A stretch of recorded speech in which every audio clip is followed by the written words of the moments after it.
See, that's the thing. Because I got confused when I was trying to answer it. That's why I was like, wait, hold up. I was like, wait. Hi everyone, my name is Tolu Ade. Welcome to Manifest Hub, where we help young adults and young adult leaders build and cultivate and engage in young adult ministries. So last week we talked about top 10 questions that people ask about a godly relationship or Christ-centered relationship. So we're only able to do 5 last week. If you haven't seen that video, you need to click on here or here. I'm not really sure where it is, but just click on it. It's on the it's on our channel, so you can just catch up on it. So today we're continuing. We were able to do 5 last week. We are continuing with the remaining 5, and it gets really juicy. So I kept saying we because I have a special person here with me today. Again, if you don't like all the introductions, go watch the first video. Barry Winkle is here with me today. That's my special name for him. I don't want to hear you calling him Barry Winkle. Okay, so Barry's here, and we're going to continue. So let's get started. Yep. Okay. Number 6 is oh, this one. This one is good because even me, I need an answer to this question. Wow. I get that I'm not supposed to have sex before marriage, but what do I do when I get horny? Why am I laughing? That's a legitimate question. Please, who gets horny here? You don't get horny? Like, raise up your hand, my friend. Because it's biology. Because I feel like a lot of times we've been sold a lie that your body is not supposed to do some tingly. Man. But you know what? The Lord Jesus built some really good stuff in our body. So Yep. It's biology, guys. So don't feel like, oh my gosh, I've sinned. Like when you get, if you don't know what horny means, how do we explain that? Google it. Yeah, just go. Or sexually aroused for the people that like big words. Yeah, there you go. So I get that I'm not supposed to have sex before marriage, but what do I do when I get horny? I mean, why would God allow you to have sexual urges and not permit you to have a release? Wow. That's loaded. So what do you do to help you? Okay. What I do. We're not gonna give you guys like, oh, the scripture says. Like, we already know what the scripture says. We all know what the scripture says. So what helps us? So for me, practically, I would say find a distraction. Okay. And honestly, I think that's the only, that's like porn. It comes no, not that kind of distraction. Because you said distraction. Just making sure. Okay, find a distraction. So for me, things I do is I either listen to gospel music because I'm a gospel music fanatic. I live my whole life on that, or Netflix, or without the chill part. Yes, without the chill part. Netflix, honestly, find a show that is engaging. If you have games, try to just play games. Sometimes it could just be literally me just calling somebody and us having, and literally when we're talking, call your best friend, have a conversation, just catch up. Mm-hmm. And before you know, it goes from being horny or being sexual. It's just you being happy and excited. Mm-hmm. Yeah. And that is it just kind of sits at the back of your mind. Yeah. Right? Not saying it won't pop up, let's say in 2 weeks time. Again, yeah. It's gonna come back. Yeah. I mean, we're human beings. Yeah. Most especially for guys, I know that we get, it literally could just be me just seeing a girl and I'm like, whoa. You know what I'm saying? Like, she looks good. So it does happen. But I always try to find that distraction. Just do something that takes my mind away from it. Something that I love to do that will kind of just distract me. Okay, that's good. I think it's interesting you say that because, again, a lot of times I feel like in the church setting, especially culturally also, we've been conditioned that only girls can control it. So a lot of times you see them talking more at the girls, like, keep your cookies in the jar, close your legs. Yes. But it's like, but who are they sleeping with? Like, it's the guys, yes, for the most part. Yes. Right? It's the guys. So the guys also have to keep it in check. And one thing I also want you guys to always remember is that the Spirit of God is not male or female. Right? So we have the Spirit of God in us. The way God created us to self-control, like, it's a fruit of the Spirit, right? Yes. It's not a fruit of a she-spirit. It's a fruit of the Spirit. Yes. That is in you, that's in me. So and that's in you too. Yeah. So if I as a lady can control it, then gentlemen, you can control it too. So like Barry said, find a really good distraction. One thing I want to point out for the Netflixes or like TV shows is don't watch the ones that have like some really nice, like, you know, those sex scenes. Because again, these days, I feel like porn has just really infiltrated like the media. Like just, it's right there. Like I don't need to go and pay for porn. Just go on TV or Netflix. It's right. Yeah. I love like really serious like drama series, but sometimes like I start them and I just have to stop. But I hate, like, I want to know what happens in the end, but again, self-control is just like I told you can't continue because every other scene there's like raw sex scenes. So stuff like that arouses you because you don't have to tell your body, it's just like, ugh, right? So when you're watching shows, make sure you're more intentional about the shows that you watch. About really what you feed your eyes and what you feed your ears. Also, like the things that you listen to, like music, because if you listen to a lot of like over sexualized music, yeah. Well, for me, honestly, I mean, like I said, it's all literal gospel. So if I have like a whole playlist. So I think, of course, I mean, I don't know how you can be aroused when it's about lift your hands and worship the Holy Spirit. I praise His holy name. Even the Holy Spirit, you will be like, stop it. I'm trying to praise His holy name here. So yeah. So that on its own is a major distraction because it's like my mind can't be there when you know we're talking about you know the greatness of God or the Holy Spirit that works within us. I mean. Yeah. And one thing also I would say is that because you know there are some times where it just like slaps you in the face, like you weren't even, and especially like for ladies, there are time of the month where we're especially horny.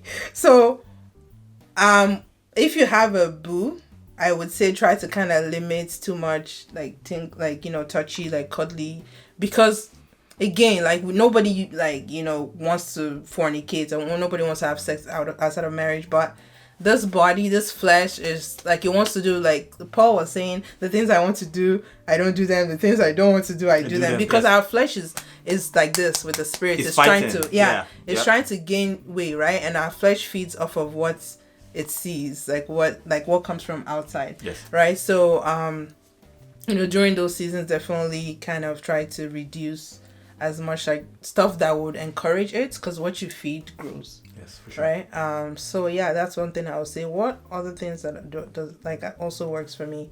I would say again, the times where it just kind of hits you.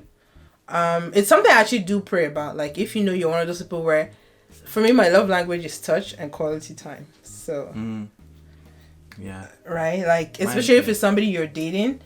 Like you're comfortable around them, you just kind of let yourself go, right? And the touch is not always sexual touch. So one thing, it's something I know I pray about. I'm like, okay, I realize that Holy Spirit, I am weak, right? Yeah. I'm not trying to be like, oh, like I can. You're not a bad dude. Like stop it. I'm not a bad guy. Your body is not it's not firewood. Stop it. Yeah. If you've been thinking like, oh, I can, like, stop, right? Yep. Like lest he that stands take heed lest you fall, right? So acknowledge your weakness and say, okay, God, you're telling me not to have sex before marriage, but dude, like, come on, right? So make that a part of something you pray about, so that way those will build strength in you. So I know that's worked for me a lot. One thing I also say, like, calling people, or again, just distracting yourself with other things. Just find just like somewhere. go do something else like that would not encourage it. So that really helps. Okay. What else? You could sleep, honestly. Depends on when it comes. I honestly sometimes I'm just like, you know, I'm just gonna go to bed, close my eyes and sleep. One thing though I do want to say for some people too. So for me, sleep is actually one of the ways in which I distress. But then a lot of times those kind of urges come to me when I'm about to go to bed. Because that's the time where you're winding down, your body is even more tired now. Like your mind is, so you don't have energy to be fighting anything. So honestly, in those cases, I, like what you said, like I go listen to music. I go do anything that's like godly, that's my flesh will be bored. And about it, right? Because you're not feeding it what it wants. So, or I can be trying to read my Bible, like, and then eventually you fall asleep. Because we are trying to read the Bible. Then you fall asleep, right? People always say, like, if you want to fall asleep quickly, go read your Bible. Let's not be lying here now. Does that not happen? That's true. That's true. Yeah, go do anti-flesh stuff. And then it'll go away, right? And then the Holy Spirit empowers you. But you just have to. Number one, I think it's important for you to acknowledge that, okay, this is not right. There are times where you're going to, mess up and still go into it, especially with, like, masturbation and, like, touch yourself and stuff like that, right? But you have to first be okay with it to say, I agree with God, like, okay, I shouldn't be doing this, right? And then He helps you through it. But if you haven't agreed with God, it's going to be hard. And just talking about what just to piggyback off of what you said. I mean, there are times where you would fall. Yeah. I mean, there are 365 days. Have I ever done it, like, maybe masturbated before, after, like, I was a Christian? Yeah. Because, especially, again, when you're still new and you're growing, so you're going to fall. You'll fall. But then when you fall, what happens? What do you do? That's the thing. You always have to come back. Yeah. That's the thing. And what is very important, is for us as Christians not to feel condemned in that act. Mm-hmm. And I think that's I don't want to go to spiritual, but that's where the devil, begins likes to keep you there. Yes. He likes to keep you on that low. Mm-hmm. And you know what? Man, you know what? There's nothing for me here. Yeah. I'm just gonna keep doing it. Doing it, like, or I can't get ahead of this. Yeah, that's a lie. I would never be able and to sometimes you get to that point where it's like, you've fallen, and it's like, you know what? I give up, man. You know what? Let me just skip. Yeah. And that's a lie of the devil. That's a lie of the devil. So you need to make sure that you get yourself out of that and know that, God's love, is stronger than that. Yeah. So. And one thing also I would say, like, you're godly. Ungodly. We have some friends that are not godly. Talk to them and say, hey, like, guys, like, it's real out here in these streets. How do you do it? Like, legit though. Like, what do y'all do? You guys be real with, because as friends we're real with each other. Like, be like, man, bro, I don't know what's going on, man. Like, how this thing is. Right. So like, talk to your friends. And when you have that conversation, you know that, man, it's not just me. I'm not in this alone. There's people. People that are Christians, people that are in the faith, that go through these same things. So it's not new. It's not just you alone. It's so having a conversation does help. Sure. Okay, so number 7, this one's actually really good. This happens a lot. What's the big deal about sleeping over or baecations? Or do people still say baecations? Yeah, I think it's still a thing. Okay, so what's the big deal about sleeping over or baecations or moving in together with bae before marriage? Okay, moving in together. It's can like we just start different from that levels. one? Yeah, okay, there's different levels to it. Moving in together, I mean, it's a no. Why? I've been curious about this. Do you know why? Because the answers we get in church settings that, ladies, you have to preserve yourself if you do it. It doesn't see a reason to marry you. Do you hear that a lot? Like, it doesn't see a reason to marry you. We hear it. Ladies, if you hear it a lot, like, comment below. It doesn't see a reason to marry you anymore. Why would he buy the cow when he's already gotten the milk? I'm sure you've heard that. Yeah, I've heard that before, yes. And I've always wondered, is that really true though? Because there's some people that live together and then they like still end up getting married. Yes. I don't think it's entirely true, to be very honest. Because I think it's just, of course, a way to, when you want something to kind of like stick, you kind of sometimes have to be like extreme. You kind of like push it to extreme. Demonize it. Okay. Yeah. So I feel like that's kind of, the angle that people still do it. So. Yeah. So what are the practical? So you're saying no from a guy's perspective. So I'm saying, like, living together, I would say no. Why is that? Because you are setting yourself up for like a fall. Like having sex before marriage. Oh, okay. It's hard alone, not even living with someone, being by yourself and taking a trip there to do your thing. But when you are constantly in that situation, man. Well, but what if you have different rooms? You're in the same place. Doesn't really matter. Like, you being there, you having once you move into a place. Oh yeah, it's your home. Like, it's you're chill. home. You're chill. You're just And when it's your home, I mean, That's in my true. house, I guess I so. know I literally walk around in like my boxers. Especially if you have a big booty, like ladies, like, I you mean- just wear your booty shorts. It's just like, yeah. I mean, what? That's your house. That's true. Okay. That's it. Like that's it. So you don't think it's possible to live together and not? It's gonna be very hard. I mean, all things are possible, but bruh, that's gonna be a very tough one. Okay, It's so really no. gonna be even for me. Okay. I couldn't Yeah, even- I'm gonna I say wouldn't no set to myself that up, as no. well because again you're setting yourself up for that. Yeah, I know And myself. Also, yeah, I don't necessarily believe in that whole cow milk analogy. But again, if you want to actually live this godly, like have a godly relationship and make sure your relationship is Christ centered and honors God, you don't want to put yourself in situations that would compromise that. Yeah, like moving in permanently. No, that's Yeah. And I feel like when you move in, it's almost like you've maybe also like just kind of said, okay, you know what, like this is it. yeah. And also I feel like that's also maybe again, if you move in saying like, oh, I'm good, I can't move, it won't happen, it's kind of like pride of the flesh kind of thing, and the devil will use that and be like, oh, Yes, Shabi, you against- said that it's not for good. sure. He's going to come extra hard Yeah, at you. So yeah. okay, so we've settled that. How about sleeping over or vacations? Vacation. So that is, I'm assuming vacation is literally going. You guys there for go like to a whole period Cancun of time. together for a week. Whew. Honestly, vacations are tough. Also, I would Yeah. say. I've tried not to do, because normally I don't even do vacations really, because I'm not really a vacation person. My fiance is. She used to. She loves traveling. Yeah. But because of me, she hasn't been traveling. So the only major travel that we did was when I went to see her parents. And we were with people. Yeah. So it wasn't really vacation. True. But I would say, honestly, vacation it's going to be tough. And I feel like it's like moving in together. It's Almost. just like a step down.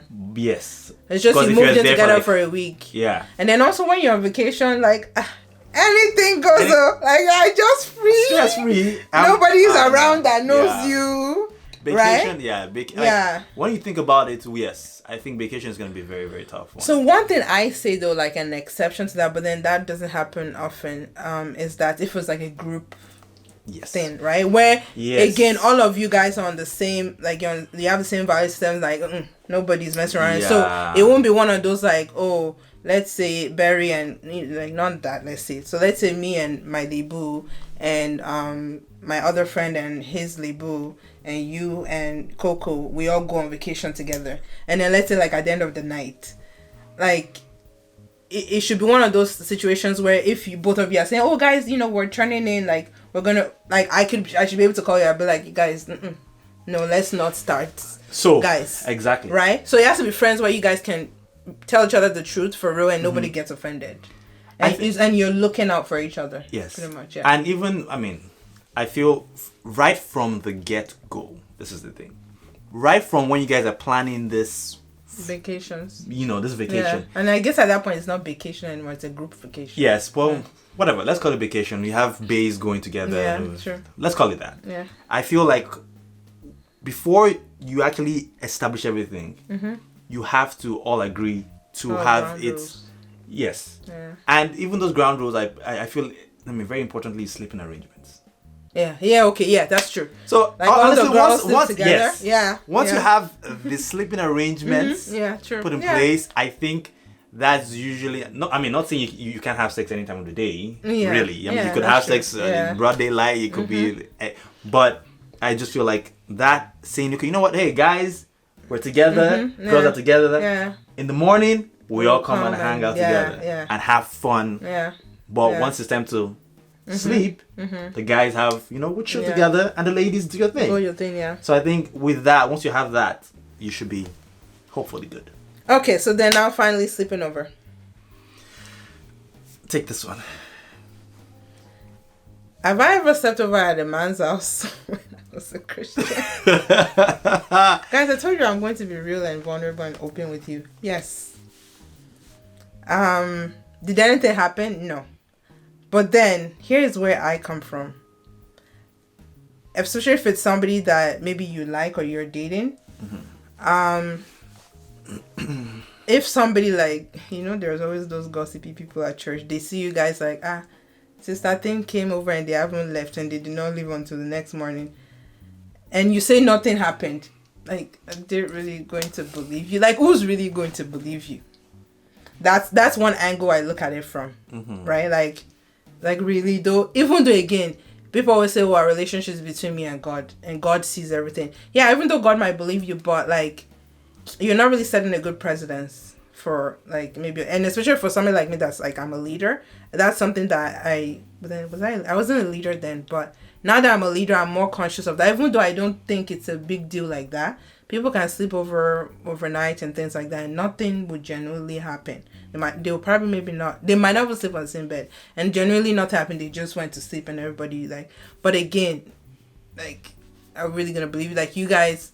Obviously, will have chemistry if you're dating this person. Yeah. You're sexually attracted to them, so that's where I come from. And then number two, again, I also see it as kind of setting myself up. Too, because again, anything can happen, like overnight. Not to say people, again, like I said, not to say people sleep over and then something happens, but it's just an extra way to guard yourself or guard your godly relationship and protect yourselves. Yeah.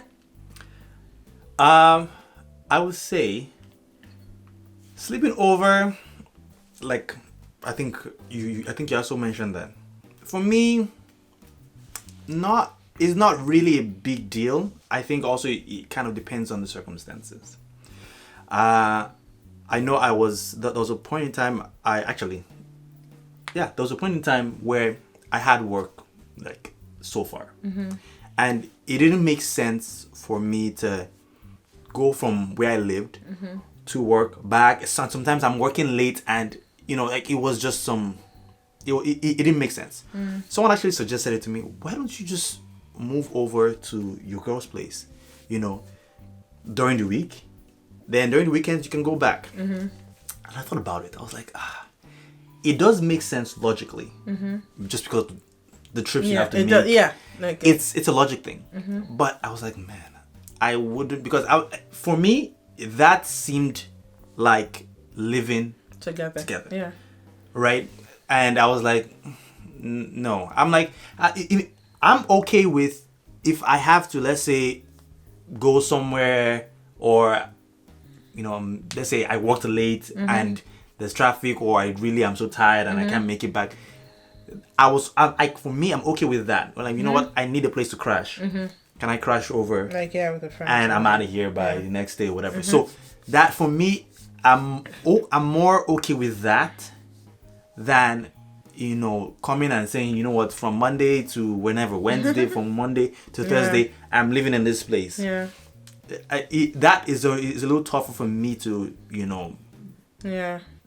do than for me to literally be, I'm tired and I need a place to crash, and I'm going to be here so. Yeah. And I think also at the end of the day, it also, like, it really just boils down to what principles is your relationship based on, right? Like, again, if you guys have both agreed we're doing this thing the God-centered way, it would drive a lot of your decisions. So you'll probably maybe look for other alternatives before you even come to that. Again, it's just in rare occasions that, like, stuff like stuff that you can't really control would have to happen, as in, okay, I have to sleep over with this person. But I also believe that the Holy Spirit is kind. The Holy Spirit has our best interests at heart. God doesn't want us to do this, so he will help us find a way. Yeah. Right? So, again, back to, you just have to determine in your mind, first of all, that I'm not doing this. Right? Going into it, and that's the thing. If you know that I'm going into, to sleep over, or I can't, like, you guys, I feel like if you could have a conversation, do it. Yeah. And I feel like it might make it easier for both of you. Yeah. So if you're like, you know what, hey, I can't go home today, I need to sleep over. Okay, can we talk about this? Okay, you know what, keep your space, we ain't like, doing... you're sleeping in the living room, let's not even bother. Like, if you guys can kind of just have that conversation, and you guys are both accountable, and then it might make it a little easier for you not to fall. And dress like appropriately if you're going to come out and whatever, because some people will go to bed in their underwear. Like don't just be like coming out like that. And I know guys too are like that, because I feel like sometimes like guys just think like I just think, please, like legit though. I mean, put on clothes. Because maybe it's your chest that would make me all like, I guess come here. I guess we just don't see it that way, because a guy literally, I mean, for us it's whatever to just wear your thing and just walk away. But it's whatever. Like, stop. Okay, guys. If you want us to, help us, please. Okay. All right. Okay. I think we've talked about that enough. Alrighty. So number 8. So people often say you need to move on when a relationship does not work. What does that even mean, and what does that look like? One does not simply stop feeling for the other person, like especially if it's again a long relationship or one that you were so invested in. And how do you move on? Like, and especially if you're like, oh yeah, so you were hurt before. Yeah. Did the person break up with you, or you broke up with them? I know. See, it's one of those ones where it was amicable, like you. Not really, but I agree to it, if that makes sense. Okay. So they suggested something to you. They suggested it. I was like, okay, go back and think about it. They went back and came and said, yeah, no. And I was just like, okay, sure. So yeah. Well, yeah, it was because you didn't want to end it. Right? I didn't want to. Yes. Yeah. So I guess. So yeah, of course you were hurt. So then how? Okay, I think the first thing is you need to give yourself some time to heal, and that process, I can't tell you how long or how short it's gonna be. Yeah. Especially if the person, like, if you and the person go to the same church. Okay, that one is. Yeah, because you now have to break up with other people. Or you know what's worse? What? You know what's worse? When you guys had a lot of mutual friends, and you get to a point where you're just not sure how to interact with these people anymore, if they're even friends with you anymore. Like, okay, I think that's a totally different. Yeah. Yes. Maybe do another video about that one. Let's come back here. Yeah. How do you move on?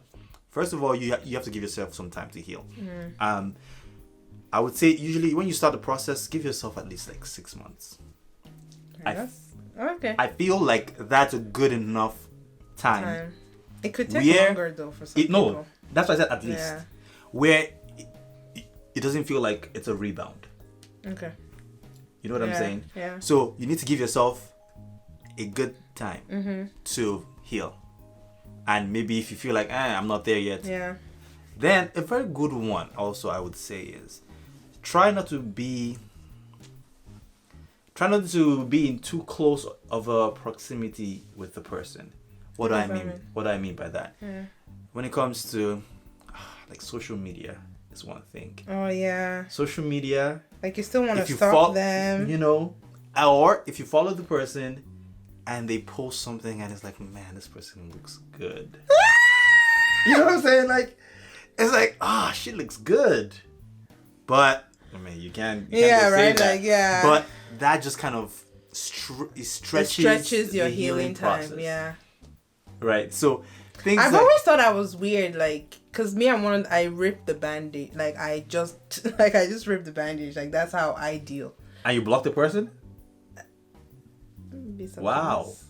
I mean, if they're very actually no like okay, so as ladies there's that tendency sometimes to block, especially if maybe you don't want to leave that room, like, they will still talk to you or whatever. I think it depends. I wouldn't say I block the person all the time, but like I'm talking about I will probably unfollow them because you know our Instagram algorithm, it suggests stuff based on how often you interact with the person. Of course, if you guys are in a relationship, you interacted a lot on and off social media.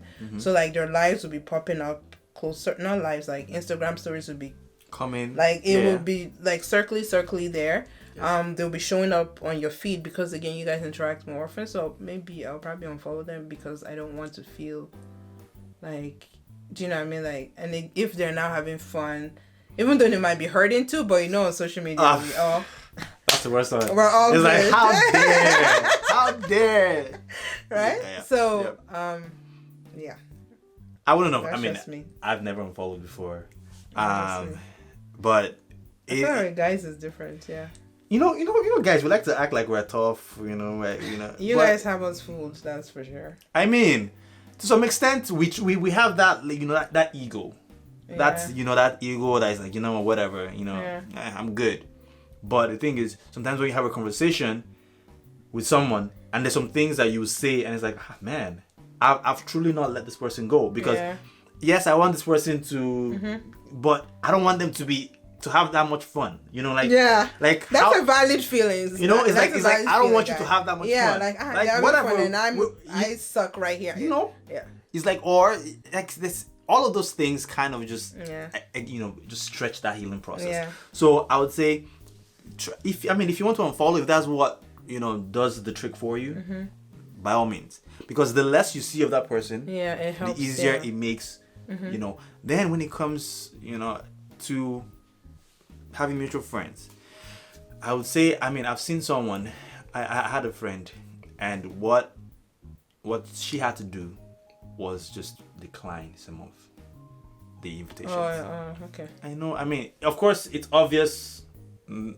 know, why she's doing it. Yeah. It's like, come for my thing. Oh, it's pretty, okay, you know what, now, or I'll be busy that day. Yeah, it's obvious, but you know what? That was just what was needed. To help right there. Yeah. Yes. Yeah. Doesn't mean that they don't love you. Doesn't mean that you're not, you know. But it's just that I would prefer. And when, honestly, you will get to a point where, if you give yourself enough time, you can now start coming back into the circle. Yeah. And we're cool. You know what I'm saying? Like, it's whatever. So. And one thing I'll add to that is that, like, especially if the person really, really hurts you bad, like they actually hurt you, like maybe they cheated or something, whatever. So your healing goes also with forgiveness, right? So you have to choose to forgive them. It'll be hard, but tell God, I know you're telling me to forgive people, but I don't want to. This person really hurt me bad. So like I said, you can't do it by yourself. Like, just ask God for grace. You know, definitely had like an experience where, like, especially also when you go to the same church with a person. So like what you said about distance yourself, like you see them every Sunday. Yeah, that one is very tough. Yeah. That one is tough. So I had liked a guy like a lot. You know the story now. I liked the guy like and then like they seemed like they were interested in me. If any other guy was interested in me at church at that time, they probably would have been like, yeah, Tolu and this person are dating. Like people thought we were.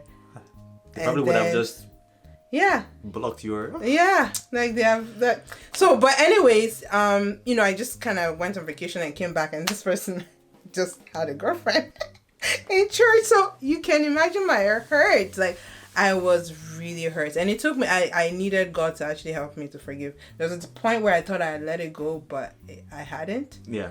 And like the Holy Spirit helped me, so like he really did. But and now like we see each other, we're cool. I don't have any hard feelings, even though like they still wouldn't admit to today, like they were like whatever. But it's cool. And then I just had to also remember that in as much at that point when I just hated them, like I actually have thoughts about slashing their tires. I'm sorry if you're this person and you're watching this, but like, oh my God, guys, I was like, I wasn't that bad in my own life, but thank God for Jesus. Wow, no, but that's borderline crazy though. No, for sure. no, okay. But when you're hurt, like different things. Like, I mean, I never thought about. I wouldn't think about that. Stop it. Different things run to your mind, and you just want to like, you know, make the person feel like the hurts that you're. I know. Like hurting. Honestly, trust me. I feel that. Yeah. So, but of course I didn't do it because like Tolu, I used to feel like my church mind came back. Yeah. But yeah, I see the person now. It's cool and it's all good. You get to no that hard point. Feelings. Yes. Yeah. So, and one of the things like when the Holy Spirit was helping me like to heal was that I still love this person too, and that's so annoying. Wow. But you know, in as much as somebody hurt you, God still loves them too, as much as He loves you. That's very humbling. So, okay, let's move on to the final question. I think this one is all you. Somebody wants to know, why do guys avoid dating a girl from the same church? Why do guys avoid dating a girl from the same church? Okay. So is that a thing, number one? It is a thing. Really? For sure. That's why you guys go bring your wife from like... They just like, you know what? The moon. Yes. Like, I'm not dealing with anything within...